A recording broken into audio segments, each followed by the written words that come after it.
Ontem foi um dia bastante quente aí em Brasília. Queria que você começasse com uma análise das críticas de ontem. Pois é, eu vou aproveitar uma citação do presidente que cita a seguinte frase do presidente: os favores politizados, partidarizados, devem ficar no passado para que o governo e a economia sirvam de verdade para toda a nação. Eu acho que alguns críticos, alguns comentaristas, alguns analistas também estão no passado e não se deram conta de mudanças, né? Assim como essa história aí. Isso não significa, como ressalta, significa separação de Congresso, né? Significa que é outra a avaliação, é outro o tema da relação com o Congresso, com deputados e senadores. O tema vai ser Brasil e não partido político, né? É uma diferença bem grande, né? A nomeação de ministros, por exemplo, não obedeceu o critério do passado, obedeceu o critério novo. E eu vi uma crítica, por exemplo, dizendo: é um absurdo uma ruralista na agricultura. Como assim? A pessoa que é da agricultura não pode ser ministra da agricultura. Além disso, ela é engenheira agrônoma. Então vamos dizer também que é um absurdo um juiz no Ministério da Justiça, um economista no Ministério da Economia, um general no Ministério da Defesa, um diplomata de carreira no Ministério de Relações Exteriores, um auditor federal na Transparência e Controladoria, um médico no Ministério da Saúde, um filósofo e um professor no Ministério da Educação, né? Um advogado da União na Advocacia Geral da União, um engenheiro no Ministério da Infraestrutura. Quer dizer, as pessoas não se deram conta ainda. Teve outra crítica que dizia: pela primeira vez o discurso presidencial de posse ignorou a desigualdade social no Brasil.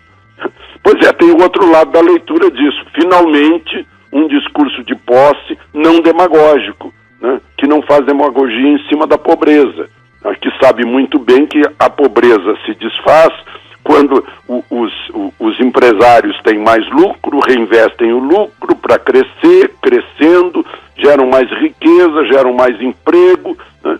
Vivem em função das vendas. Para comprar a pessoa tem que ter mais poder aquisitivo, é assim que funciona, né? Então parece que está na hora de a crítica se reciclar também, né? Não anunciou planos nem programas. Ora, a gente sabe que os planos e programas, em todos esses discursos de posse, têm sido peças publicitárias que nunca foram cumpridas pelos anteriores. Então está na hora de as pessoas.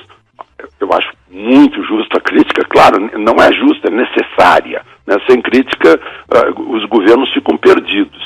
Sem oposição, ficam perdidos também, achando que estão certos, né? Isso serve para corrigir os erros. Mas eu acho que tem que se reciclar também para saber que houve uma mudança, não só no governo, mas principalmente no eleitor, porque senão não teria eleito esse governo.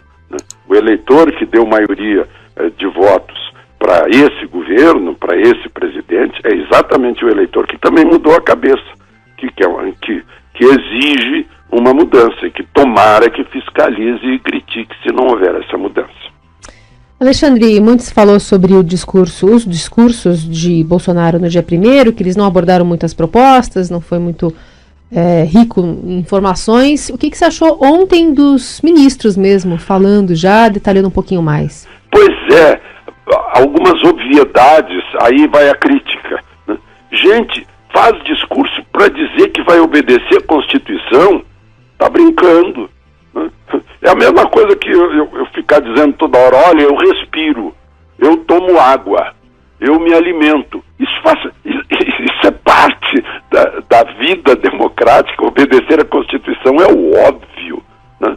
Não tem nem que levantar isso, a menos que esteja desconfiado que pode cometer um arranhão, como fez o Lewandowski junto com o Renan Calheiros e a maioria do Senado na hora de rasgar a Constituição naquele julgamento da Dilma, né? Aí pode. Então, talvez isso justifique que as pessoas tenham medo. Ficam falando de democracia, óbvio.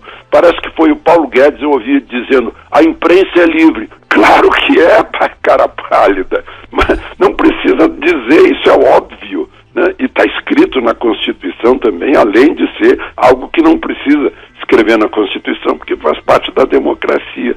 Então, aí vai o outro lado, né, da crítica nas obviedades. Parece que a gente está sempre com medo que seja rasgada a Constituição, como foi no dia do julgamento da Dilma, né? E está sempre com medo que alguém desobedeça princípios basilares da democracia. Esmiuçando um pouco mais sobre os apontamentos feitos pelo ministro da Economia, Paulo Guedes, o que você achou dos pilares? Olha, Paulo Guedes deu mais otimismo e mais ânimo no chamado mercado, que é bem amplo, né? Fala desde o investimento até bolsa de valores, aplicações, disposição de crescer, de investir, né? Otimismo é algo, é o fator mais importante no crescimento de um país. Entusiasmo, foi isso que fez o milagre econômico de tempos de Delfim e Médici. Mas aí, disse que entre os pilares, né, é a reforma da Previdência, não tem jeito, né? E está com jeito de que também na Câmara e no Senado um certo otimismo quanto a ter votos suficientes para fazer essa reforma. Claro que desde que se conheça o teor dessa reforma. Outra coisa que ele falou, privatizações, né? Temos excesso, continuamos tendo excesso de estatais, e as estatais, como se sabe, eram cabide de emprego para políticos, né? Vejam só, a vice-presidência da Caixa Econômica, Gedel, estava lá o Gedel, o homem dos 50 e tantos milhões dentro do apartamento, era vice-presidente da Caixa. Isso é só eu só citei um exemplo, mas em toda parte tem isso, né? O Marum foi agora lá, vai ser conselho fiscal da Itaipu Binacional. Foi confirmado, né, no final das contas? Foi, porque não tem volta, né? É o ato jurídico perfeito.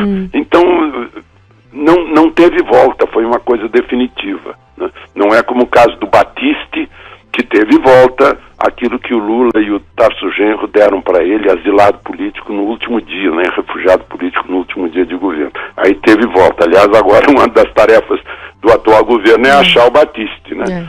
Eu vi no Estadão que ele foi procurado, aliás, perguntaram, porque a imunidade diplomática não permite que a Polícia Federal entre na Embaixada da Bolívia ou na Embaixada da Venezuela, mas desconfiaram, foram lá perguntar e os países, os representantes desses países disseram, não, o senhor Batiste não está aqui. A Itália deve estar na expectativa para saber se nós encontramos o Batiste como eles encontraram o Henrique Pisolato.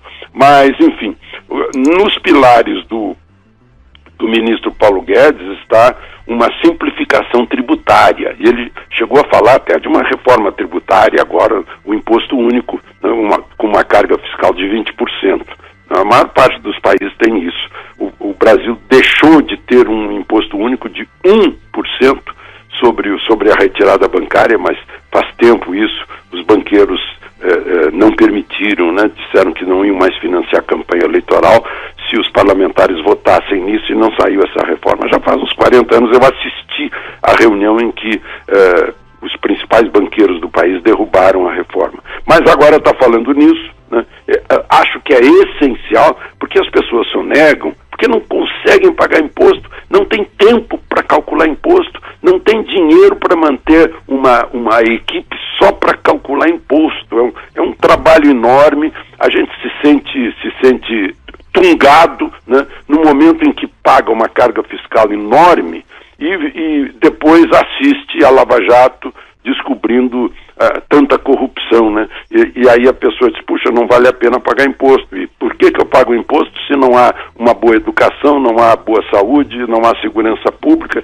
Então Paulo Guedes quer dar a resposta simplificando, reformando, né? O que será obviamente bem-vindo, porque tanto menor a carga fiscal, mais será a atividade econômica e mais gerará impostos, né? Impostos menores acumulando-se num crescimento econômico, o Estado, no fundo, vai acabar ganhando.